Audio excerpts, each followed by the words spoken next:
दरकिनार नहीं कर सके।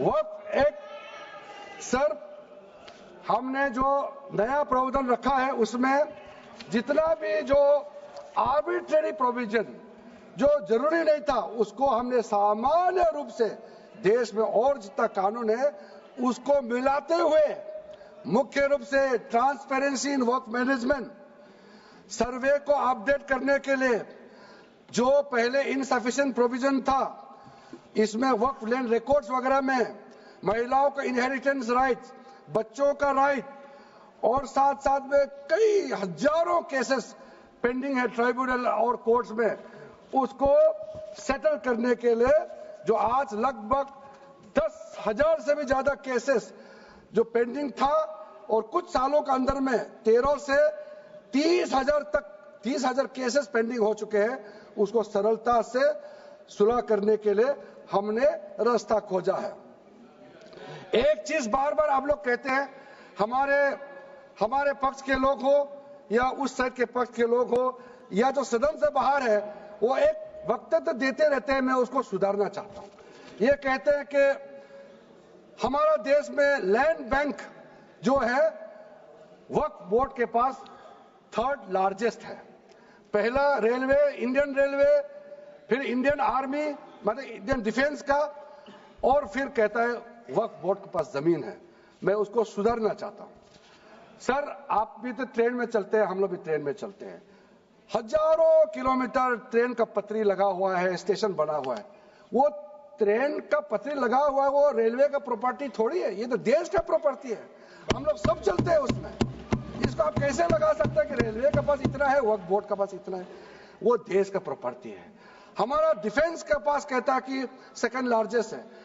डिफेंस के पास जो भी लैंड है, जहां ट्रेनिंग करता है, जहां वो रहता है, या बॉर्डर एरिया में जितना डिफेंस लैंड है वो देश का रक्षा के लिए है। उसको आप कैसे वक्फ प्रॉपर्टी के साथ आप तुलना कर सकते हैं? वक्फ प्रॉपर्टी प्राइवेट प्रॉपर्टी होता है सर। तो इसलिए दुनिया में सबसे ज्यादा वक्फ प्रॉपर्टी हिंदुस्तान में है। सिर्फ हमारा देश में ही नहीं, दुनिया का सबसे बड़ा और सबसे ज्यादा वक्फ प्रॉपर्टी हिंदुस्तान में है। तो फिर ये क्यों है 60 साल तक आप सरकार में रहे हैं, हमारे देश में मुसलमान इतना गरीब क्यों है? जब दुनिया का सबसे ज्यादा वक्फ प्रॉपर्टी हमारा देश में है, तो हमारा गरीब मुसलमानों का पढ़ाई के लिए, मेडिकल ट्रीटमेंट के लिए, स्किलिंग के लिए, इनकम जनरेशन के लिए क्यों काम नहीं हुआ आज तक? बताइए। ये दुनिया का सबसे बड़ा वक्फ प्रॉपर्टी अगर हिंदुस्तान में है, तो उस प्रॉपर्टी से गरीबों का उत्थान के लिए, लोगों का भला के लिए अगर ये सरकार नरेंद्र मोदी जी के नेतृत्व में गरीब मुसलमानों के लिए काम कर रहा है, तो इसमें आपत्ति क्यों होना चाहिए? आप लोग बताइए। इसलिए सर इसको धर्म जाति से बाहर उतर करके सबको सीधा अपना दिल से पूछ करके आप सोच के देखिए कि आप जो लोग आज इस बिल को विरोध कर रहा है, आज 1 साल 2 साल नहीं, सदियों तक हमारा देश उसको याद रखेगा कौन इस बिल को समर्थन कर रहा है, कौन इस बिल को विरोध कर रहा है। आज चंद वोट के लिए, सत्ता के लिए हमारे मुसलमानों को आपने 70 साल से ज्यादा वोट बैंक बना करके गुमराह किया है। कितना और गुमराह करना चाहते हैं? अब हमारा देश में वोट बैंक की राजनीति नहीं चलेगा। इसलिए मैं कहना चाहता हूं, जब हमारा देश में इतना वक्फ प्रॉपर्टी है तो इसको हम बेकार में पड़ा रहने नहीं दिया जा सकता है। गरीब मुसलमानों के लिए, आम मुसलमानों के लिए इस्तेमाल करना ही पड़ेगा। उसके लिए आज के ये वक्फ संशोधन बिल जरूरत है। अध्यक्ष महोदय जी, हमारे अपने वामसी पोर्टल में, हमारे मंत्रालय के वामसी पोर्टल में हमने रिकॉर्ड देखा है। सचर कमेटी जो आपने बनाया है 2006 में, उन्होंने भी ये बारे में काफी डिटेल में जिक्र किया हुआ है। सर 2006 में 4.9 लाख वक्फ प्रॉपर्टी था और उसका इनकम कितना था मैं बता दूं आंकड़ा सर, आप कहेंगे 4.9 लाख वक्फ प्रॉपर्टी में टोटल इनकम था 163 करोड़। कौन खाते थे? 163 करोड़। और आपने 2013 में बदलाव करने के बाद आज इनकम कितना बढ़ा है वो भी मैं बता देता हूं। हो गया 166 करोड़, 3 करोड़ बढ़ा है। कैसे मंजूर कर सकता है हम लोग इस महान सदन में बैठ करके? अगर इतना 10 सालों के बाद भी दुनिया का सबसे ज्यादा प्रॉपर्टी का टोटल इनकम जनरेशन 3 करोड़ बढ़ता है तो ये हम कभी मंजूर नहीं कर सकता अध्यक्ष। इसलिए उस समय कहा गया था, मैं अभी का नहीं बता रहा हूं, सचर कमेटी समय में भी कहा गया है कि अगर थोड़ा सा एफिशिएंटली मैनेज करता तो 12,000 करोड़ पर ईयर तो उसी समय जनरेट हो जाना चाहिए था नॉर्मल मार्केट रेट से। और 12,000 करोड़ अगर वो प्रॉपर्टी से रेवेन्यू जनरेशन करता है, कितना लाखों करोड़ों मुसलमानों को फायदा होगा, आप सोच के देखिए।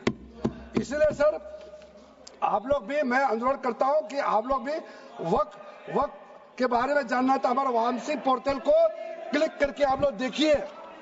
सर आज वो 4.9 लाख से बढ़ करके टोटल वक्फ प्रॉपर्टी बन गया है 8.72 लाख। हमारा देश में वक्फ प्रॉपर्टी बन गया है।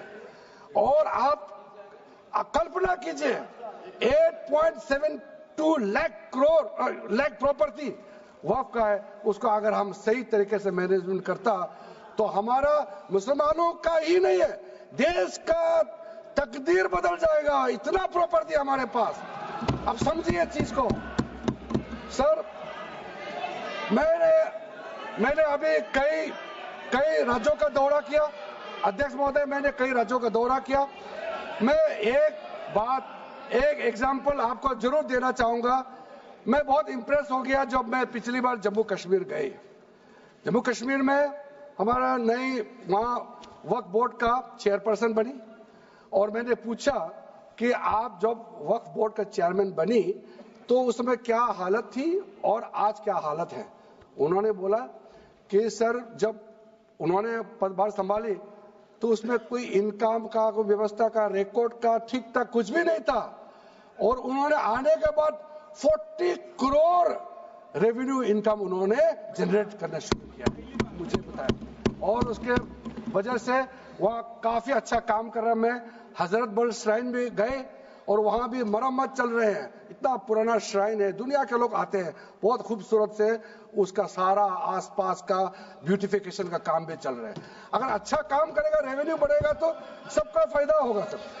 इसलिए सर आप लोग आज बिल को समर्थन करने के बाद मेरे ऑफिस में आइए, 1 साल के अंदर में इसका ट्रांसफॉर्मेशनल इंपैक्ट क्या होता है मैं ही आप लोगों को बता दूंगा। सर